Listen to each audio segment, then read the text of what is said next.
दोस्तों, आज हम आपको बताएंगे मध्य प्रदेश सरकार की खास योजना के बारे में, जिसके तहत गोपालन करने पर मिल रही है हर महीने प्रोत्साहन राशि। वहीं बात करेंगे हैदराबाद के इंटीग्रेटेड बायोलॉजिकल कंट्रोल लैबोरेटरी पर, जिसके उद्घाटन पर पहुंचे केंद्रीय कृषि मंत्री। इसके बाद नजर डालेंगे संरक्षित खेती के फायदों पर, जिसके लिए राजस्थान सरकार दे रही है किसानों को सब्सिडी। नमस्कार, मैं आपकी सेवक पारुल यादव और आप देख रहे हैं किसान बुलेटिन। मध्य प्रदेश में गौपालन करने वाले किसानों को राज्य सरकार द्वारा प्रोत्साहित किया जा रहा है। इसके लिए हर महीने जैविक खेती और गौपालन के लिए प्रोत्साहन राशि देने का भी फैसला किया गया है। दरअसल मुख्यमंत्री शिवराज सिंह चौहान की सरकार एमपी में जैविक खेती को बढ़ावा देना चाहती है। सरकार का मानना है कि इससे राज्य में जैविक खेती के रकबे में इजाफा होगा और गौपालन के प्रति लोगों की रुचि बढ़ेगी। खास बात यह है कि जैविक खेती में खाद के रूप में गाय के गोबर का इस्तेमाल किया जाता है। अगर जैविक खेती का रकबा बढ़ेगा तो गोबर की डिमांड भी बढ़ेगी। ऐसे में गौपालक भी गोबर बेचकर अच्छी कमाई कर सकेंगे। यही वजह है कि राज्य सरकार ने गौपालन और जैविक खेती करने वाले किसानों को हर महीने 900 रुपए की राशि देने का फैसला किया है। खास बात यह है कि इस योजना के तहत शिवराज सरकार ने पहले महीने की किश्त जारी कर दी है। इससे प्रदेश के 22,000 किसानों को फायदा हुआ है। साथ ही राज्य में पशु चिकित्सा एम्बुलेंस सेवा भी शुरू की गई है, ताकि गौपालक अपनी बीमार गायों को अस्पताल में ले जाकर समय पर इलाज करवा सके। अगर किसान जैविक खेती व गौपालन के जरिए 900 रुपए का लाभ हर महीने उठाना चाहते हैं तो सरकार की आधिकारिक वेबसाइट पर जाकर पंजीकरण करवा सकते हैं।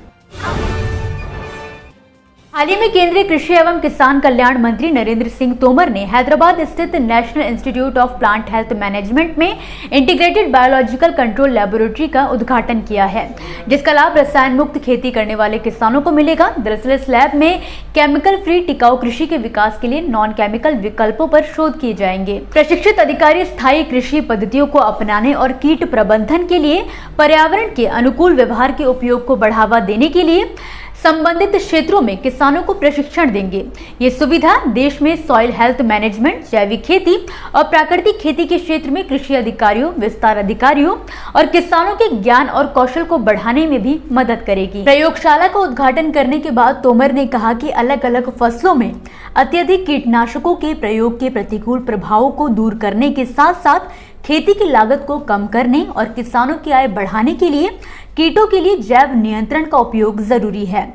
इन्होंने इस बात पर भी जोर दिया कि देश के ब्रांड वैल्यू बनाए रखने के लिए विदेशों में निर्यात किए जाने वाले जैविक उत्पादों को कीटनाशक अवशेषों से बचाना होगा, ताकि देश की छवि व प्रोडक्ट्स की गुणवत्ता दोनों बरकरार रह सके। इस साल के लिए मौसम विभाग और स्काईमेट वेदर द्वारा पहले ही कमजोर मानसून की आशंका जाहिर की जा चुकी है, जिसके चलते सरकार की ओर से भी किसानों को संरक्षित खेती के लिए प्रोत्साहित किया जा रहा है, ताकि उन्हें बेमौसम बरसात या कम बारिश के कारण फसलों की बर्बादी न झेलनी पड़े। इसी कड़ी में राजस्थान सरकार द्वारा संरक्षित खेती को प्रोत्साहित करते हुए आगामी 2 साल में करीब 60,000 किसानों को 1,000 करोड़ रुपए का अनुदान देने का फैसला लिया गया है। आपको बता दें कि इस वित्तीय वर्ष के दौरान 30,000 किसानों को 501 करोड़ रुपए अनुदान देने का प्रावधान किया गया है। संयुक्त निदेशक उद्यान के अनुसार ग्रीन और शेडनेट हाउस के निर्माण पर सामान्य किसानों को इकाई लागत का 50% तक अनुदान दिया जाएगा।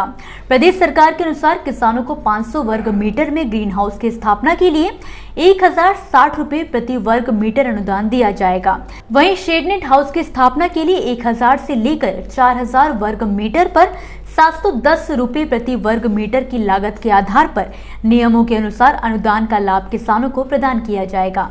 ऐसे में जो भी किसान ग्रीन हाउस व शेडनेट हाउस लगाने के लिए सरकारी सब्सिडी का लाभ चाहते हैं, वो rajkisans.rajasthan.gov.in पोर्टल पर ऑनलाइन आवेदन कर सकते हैं। दोस्तों, ये थी वो खबरें जिन्हें हमने आप तक विस्तार से पहुंचाया, लेकिन अब हम बात करेंगे कुछ ऐसी खबरों की जिनके बारे में भी आपके पास जानकारी होना जरूरी है। तो चलिए फटाफट से एक नजर डालते हैं खेती किसानी और कृषि क्षेत्र से जुड़ी आज की छोटी बड़ी अपडेट्स पर। केरल सरकार द्वारा राज्य गरीबी उन्मूलन मिशन के तहत महिलाओं को सशक्त बनाने के लिए एक खास कार्यक्रम चलाया जा रहा है, जिसे नाम दिया गया है कुदुम्बश्री, जिसकी मदद से आज राज्य में करीब 5,000 से भी ज्यादा महिलाओं को रोजगार मिला है। दरअसल सरकार की इस योजना के तहत राज्य में 1132 रेस्टोरेंट खोले गए हैं, जिनका संचालन इन महिलाओं द्वारा किया जा रहा है। वहीं हजारों महिलाएं खेती के सहारे भी अपना जीवन संवार रही हैं। उत्तर प्रदेश सरकार की ओर से किसानों को सरसों, मूंगफली, तिल समेत अन्य तिलहनी फसलों पर 100% सब्सिडी दी जा रही है। इस योजना के तहत राज्य सरकार किसानों को इन फसलों के बीजों का निःशुल्क वितरण करेगी। किसानों को निःशुल्क बीज वितरण योजना के लिए आवेदन करना होगा। इसके लिए किसान यूपी सरकार की आधिकारिक वेबसाइट upagriculture.com पर जाकर भी आवेदन कर सकेंगे।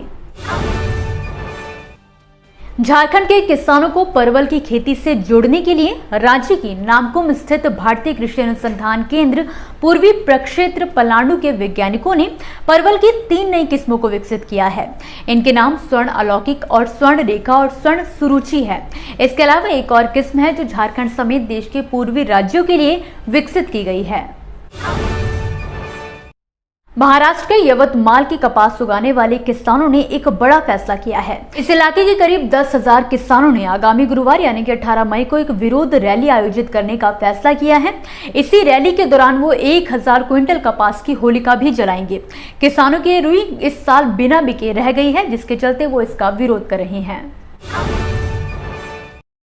मध्य प्रदेश के छतरपुर जिले के कुंड गांव के नाथू राम कुशवाहा ने सूखे से परेशान होकर 8 साल की कड़ी मेहनत और एक एक पत्थर को एकत्रित कर धसान नदी के ऊपर किसी भी शासकीय मदद के बिना ही टेम्परेरी बांध बना दिया है।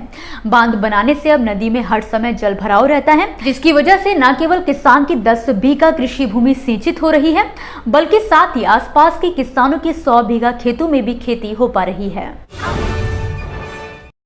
इसी के साथ आज के किसान बुलेटिन की बड़ी खबरों में फिलहाल के लिए बस इतना ही। आप मुझे दीजिए इजाजत और देखते रहिए ग्रीन टीवी। नमस्कार। देखिए ग्रीन टीवी यूट्यूब पर भी, बस सब्सक्राइब करें और बेल आइकन दबाएं।